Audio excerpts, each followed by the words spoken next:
G'day folks, welcome back to the channel. This will be probably fairly short, just a little update and show you what I'm doing in this area. I'm about 100 feet from that small white ash that defeated me in trying to get him to wedge over. Anyhow, this guy here, as you can see, he's a much larger white ash, and the whole bark has been just... He obviously has an illness of some sort. He's right up into here. And yet his crown didn't look too bad. He looked like a fairly healthy tree from a distance until you walked around and could see the bark that was coming off him. So we take him out. There's a few younger trees around that will now have a better opportunity to get some growth into them.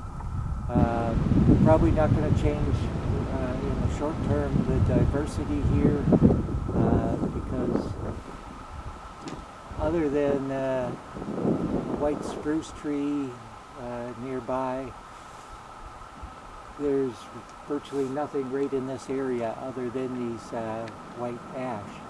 But you never know. We've had oaks that have seeded down, and there's not a visible mature red oak for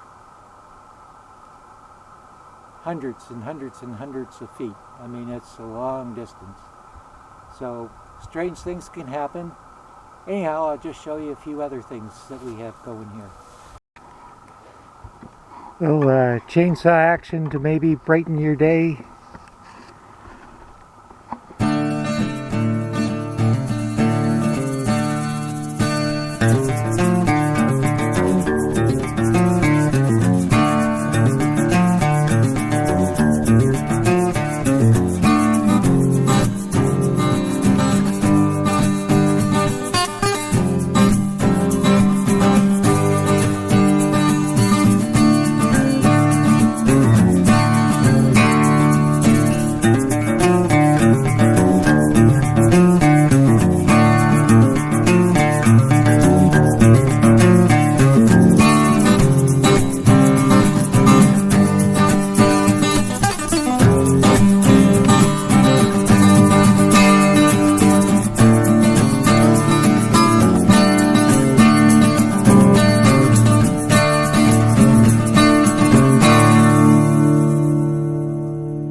Okay, we have white ash and stump of fir tree that were growing right together.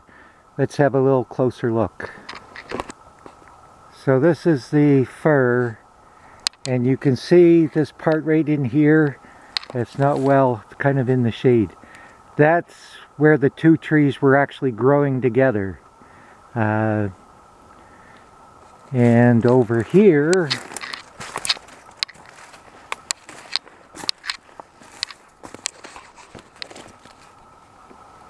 this is kind of where it shows up on the white ash. That protrusion right there. So, because of the entanglement of the limbs, I couldn't wedge that fir out. So, I just simply cut him off the stump. In other words, cut the hinge off, so he's just sitting there. Left him for a couple of days, and the wind just gradually blew and twisted him out of the upper part of the tree, and he came down all by himself, nice and safe, when hopefully nobody was standing here. Anyhow, now I got to figure out what to do with this guy. He's probably close to 16 inches, at least where I'd be cutting. We'll stand back and have a look. Okay, so here he is from a bit of a distance. So you can see right about 5, maybe 6 feet, he starts to get some limbs. And then there's one that comes off here, I think. And all told, it's very difficult to assess which way this guy is going. Down low, he's obviously going to the right side, but then he's got a fair amount of weight in these limbs in the upper part of the crown where he's going more to the left.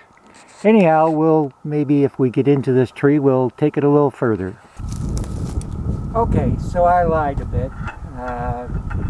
I am going to go on, and this fella, the one that was tangled up in the fir, he's coming down. When I get behind the camera, I'll give you a little better shot of his crown. I have no doubt, although I could certainly be wrong, that he's leaning to my left, to your right, and to change his direction would have me whacking wedges for several hours, and I think I don't want to do that again. And we'll talk quickly before I get right into the cutting of the tree, just a couple of safety concerns. So if we look up, this guy's got a big crook off to the right. He's got a dead branch right here, which is a bit tangled up in this tree, and so as a safety issue, we're going to take him down beforehand, because otherwise when this tree starts to come, that could flop right back and perhaps whack me one, and I'm not terribly up for that. Okay, so there he is. He's, all that weight is hanging off on that right hand side, and so the other thing we need to deal with here is the fir stump right there. If I cut this tree low, he's going to fetch up on that stump, or he could break the hinge and fly up. We're going to take that stump down considerably, just as an additional safety precaution.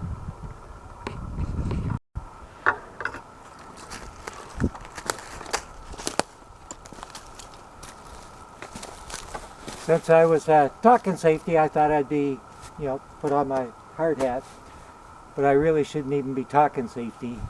Anything I do should not be construed as safe or proper technique. It's for entertainment purposes only.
I think I may have missed that whole felling circumstance. For some reason, either I shut the camera off, forgot to turn it back on, or I had left it long enough it shut down itself. My apologies. The tree is down. pretty well exactly where I wanted it.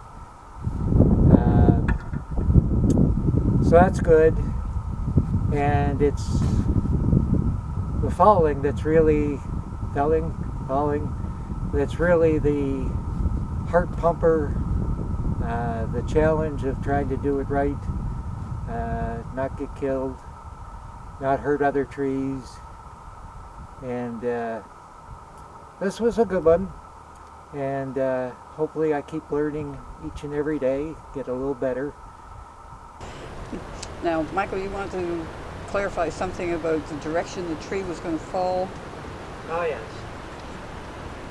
I did 2 shots on that tree, and from one perspective the tree looked fairly imbalanced, and then in the second I'm talking about the tree having a hard lean in this direction. That's because the second view is 90 degrees to the first. And if you're concerned about where the tree is going to go, you properly need to look at it from 2 perspectives, because where it may be imbalanced in one direction, it may be heavily weighted in another. Which is what happened on this one. Right. And so it just made the whole decision a lot easier to just take it in the direction it wanted to go. Could I have cut it and had it go 90 degrees from here? Probably. If you wanted to play with wedges? If you want to play with wedges. You had enough of that a video or 2 ago. Well, I'm sure I'll be back whacking more of them, but for the time being, this darn feels all well muscled for the time being. A little break from wedges. Right. Hope you enjoyed this video. Thanks for joining us. Please, if you like this, subscribe, hit the little notification bell, comment, like. Really like to hear from you. And stay safe. Catch you next time, guys.